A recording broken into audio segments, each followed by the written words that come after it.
Estamos de volta para tratar sobre a nossa segunda parte das aulas sobre o simulado, em que nós trataremos sobre o grupo 2. Então, nós vamos conversar um pouco sobre a peça, sobre as questões de direito civil, direito processual civil e direito internacional, tá certo? Já está aqui no Zoom, vocês já devem estar visualizando bem, então vamos direto para a nossa proposta de peça, tá? Eu resolvi trazer uma situação de concurso público para discutir justamente aquela questão do direito subjetivo à nomeação, certo? Então vamos lá.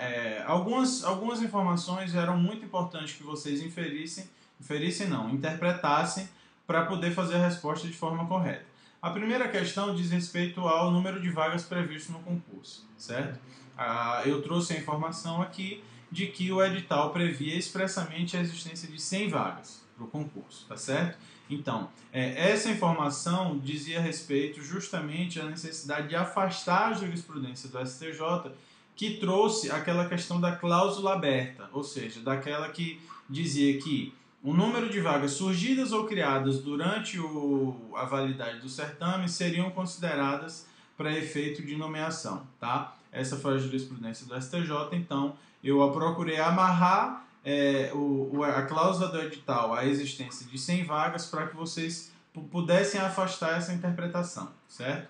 Segunda informação importante, foram nomeados adicionalmente 50 candidatos, certo? João foi classificado na posição 151, pediu tutela antecipada, pediu a confirmação da tutela antecipada. Outra informação, além do pedido de nomeação, requereu indenização por danos materiais, correspondente à soma de toda a remuneração que teria oferido em razão do cargo, se tivesse sido nomeado.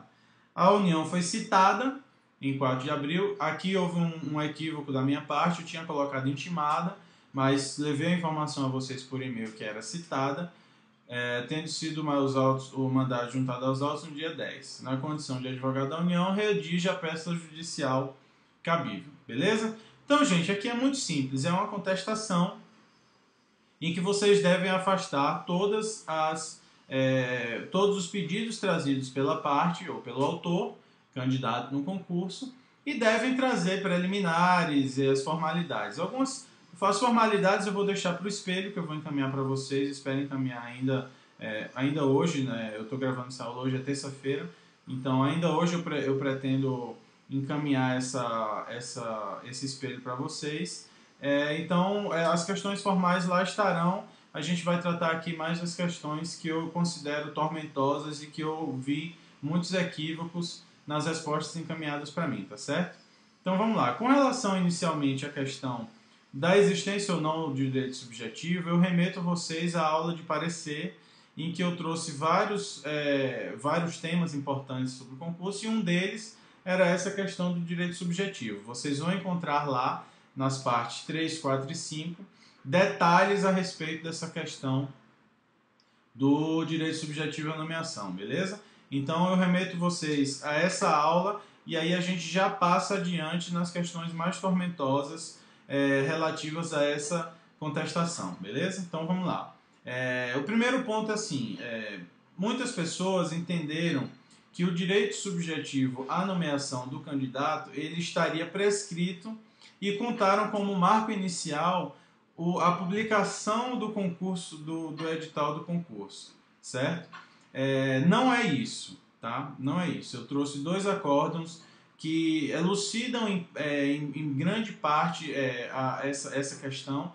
Por quê? Porque uns disseram que não havia interesse de agir porque o concurso tinha sido expirado, e outros foram para a parte da prescrição, dizendo que haveria prescrição porque o edital foi lançado em 2007 e em janeiro de 2007 ele entrou com a ação mais de 5 anos depois, em março de 2007, tá certo? Então, esse argumento não está correto, o argumento da prescrição não era esse, e nós vamos ver por quê. Então, mas antes disso, primeiro, eu trouxe 2 acórdãos importantes do STJ que dizem o seguinte.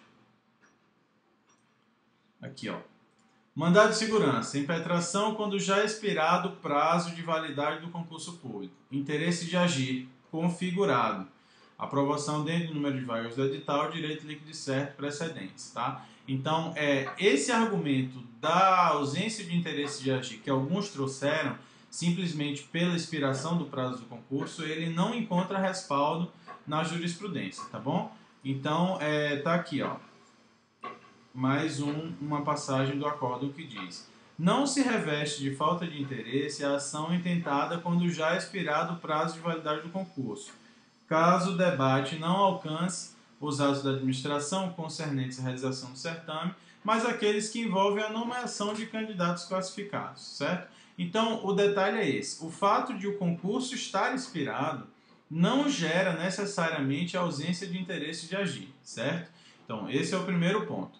Então, para aqueles que argumentaram a ausência de interesse de agir, e houve colegas que disseram isso, esse argumento não está correto, baseado na jurisprudência do Superior Tribunal de Justiça, tá certo? Esse é o primeiro ponto.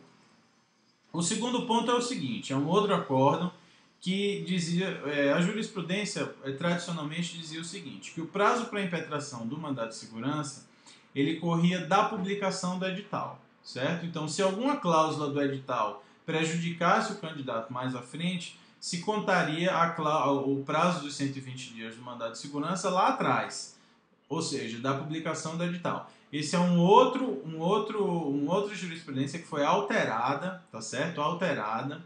Agora não se conta mais o prazo para o mandado de segurança da publicação do edital, mas sim do prejuízo, do efetivo prejuízo para o candidato, tá bom? Então diz aqui: término do prazo de validade do concurso, impetrou o mandado de segurança, cinge-se a controvérsia acerca do prazo do termo acol para a contagem do prazo decadencial para impetração de mandado de segurança, se da data que expirou o concurso ou a data em que a impetrante obteve resposta, certo? Aí ele diz: o término da validade do concurso marca o termo acol da contagem do prazo decadencial para a impetração do mandado de segurança dirigido contra ato omissivo da autoridade coatora que se furtou em nomear o candidato ao cargo, certo? Então veja, o meu caso não era de mandado de segurança, mas eu trouxe essa informação por duas razões. Primeiro, para afastar a questão da prescrição, porque a prescrição ela apenas teria interesse nesse caso, para essa situação específica, se nós estivéssemos tratando da prescrição do fundo do direito, ou seja, se houvesse um pedido administrativo e esse pedido administrativo negasse a nomeação. Aí sim, a partir da negativa, teríamos o prazo de 5 anos para considerar a prescrição do fundo do direito. Mas não foi isso que a questão trouxe, tá? A questão trouxe uma necessidade de nomeação em decorrência do surgimento do número de vagas em tese, ou da existência de vagas em tese, e a gente precisava fundamentar o candidato estaria fundamentando essa nomeação após a expiração do prazo, ou seja, porque a administração tinha até o final do prazo e se omitiu na nomeação. Então, duas regras. Primeiro, prazo da impetração, se o caso for de mandado de segurança, conta-se a partir da expiração do concurso. Segundo, há interesse de agir, certo? Mesmo que o prazo do concurso esteja expirado. Terceiro, prescrição não tem relação com isso. Havia uma necessidade de tratar sobre prescrição nessa questão? Sim, havia. Está no espelho. Mas não dizia respeito a isso, eu vou tratar sobre isso mais à frente, certo? Então essas são as duas questões importantes, gente, em relação a essa questão da expiração do concurso, certo?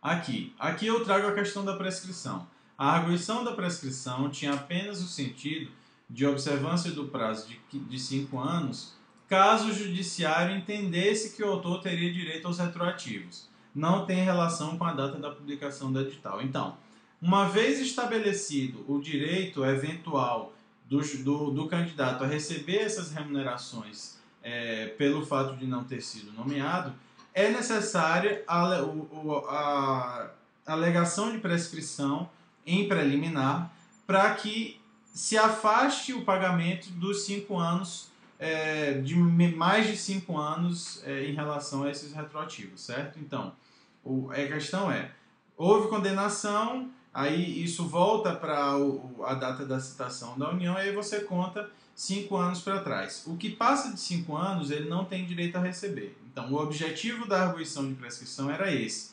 Não era prescrição do direito à nomeação, tá certo? E a última questão dizia respeito, a última questão relevante, que muitas, na verdade tem mais, não é só isso. Mas uma das questões era impossibilidade de indenização. Aqui eu trouxe a jurisprudência do STJ e do Supremo, que alteraram seus entendimentos. O Supremo alterou e depois o STJ se alinhou à jurisprudência do Supremo para dizer o seguinte, que quanto ao recebimento de vencimentos, o recurso não merece escolhida. Aí ele disse que o STJ amparava a tese de indenização no sentido de que deveria a administração indenizar os concursados com a nomeação tardia em razão de discussões judiciais, certo? Esse era o posicionamento anterior. Porém, ele registra aqui no final que, recentemente, tal jurisprudência foi alterada pela Corte Superior no sentido de que o candidato cuja nomeação tardia decorreu de decisão judicial não tem direito à indenização pelo tempo que aguardou a solução definitiva pelo Judiciário. Com essa decisão, o STJ muda seu entendimento sobre o tema para seguir a orientação firmada pelo Supremo Tribunal Federal, certo? Muitas pessoas disseram isso, mas disseram de forma muito genérica que não havia direito à indenização e etc. Na verdade, a maioria das pessoas disse isso e não demonstraram conhecimento sobre essa jurisprudência dos tribunais, tá? Então, eu considero sempre importante que vocês fundamentem, tanto em súmulas como em jurisprudência, deixem claro que vocês conhecem a jurisprudência do tribunal ou que vocês conhecem que aquela questão está sumulada. É importante, importantíssimo que vocês deixem claro isso para trazer uma segurança maior para o examinador na hora da correção, tá certo? Então, essa era a questão em relação à indenização, e eu vou incluir aqui uma terceira questão, que é em relação ao decreto 6944. 6944. Agora eu estou na dúvida se é 6944 ou 6499. Vamos olhar aqui, 6499, para saber se o decreto 649, não, é 6944. 6944, ele traz algumas regras para concurso público, e dentro dessas regras eu ressalto a regra do artigo 11, que era importante que vocês tivessem mencionado também no argumento de vocês. Durante o prazo de validade do concurso, o Ministério do Planejamento poderá autorizar, mediante motivação expressa, a nomeação de candidatos aprovados e não convocados, podendo ultrapassar em até 50% quantitativa original, tá? Então, essa é uma informação importante, por quê? Porque eu trago lá em cima que existiam 100 vagas e que foram nomeados adicionalmente mais 50 candidatos, certo? Então, pelo decreto, não havia autorização para nomeação de mais gente. Então, isso era um fundamento a mais que poderia ter sido utilizado e que vai ser cobrado no espelho, tá? Então, eu considero importante que vocês conheçam esse decreto para que vocês possam argumentar essa questão dos 50%, tá certo? Bom, gente, eu já passei muito do tempo da aula de peça. Vamos tratar aqui rapidamente sobre as questões de direito civil, processo civil e internacional. Como eu disse, eu não sou especialista em todas as questões, então eu vou trazer apenas informações rápidas sobre de onde eu tirei, certo? Para que vocês possam aprofundar se entenderem devido. Direito civil falava sobre presunção omnes. É um assunto muito doido que eu encontrei. Isso foi cobrado na prova oral de juiz federal. Não é um assunto impossível de ser cobrado, tá? Prova em direito civil é uma coisa que não se cobra muito, realmente. Mas eu coloquei aí para colocar realmente uma questão difícil, porque vai ter uma questão lá que vocês vão encontrar muita dificuldade. Então eu já trouxe ela para que vocês saibam que a prova não vai ser simples, vocês vão saber responder tudo, tá? Vai ter uma ou outra que vocês vão empancar. Vocês fiquem tranquilos, aí vocês tentam responder da melhor forma e passa adiante, certo? Essa questão quase ninguém respondeu do simulado. É uma questão realmente fora do contexto, assim. Eu trouxe de propósito, como eu disse, mas vamos lá. Já foi cobrado em concurso, então pode ser que apareça. Presunção omnes. O Código Civil adota essa classificação.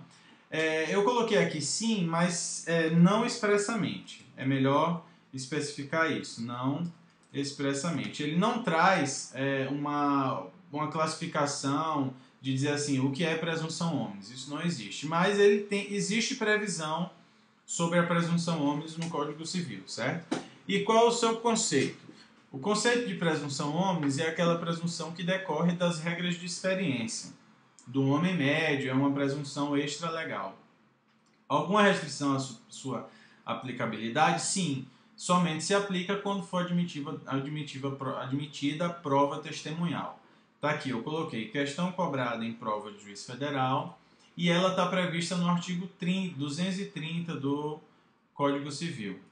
As presunções, que não as legais, ou seja, as extralegais, das quais se caracteriza justamente a presunção omnes, não se admitem nos casos em que a lei exclui a prova testemunhal, ou seja, se não houver possibilidade de prova testemunhal, não se admite as presunções não legais, certo?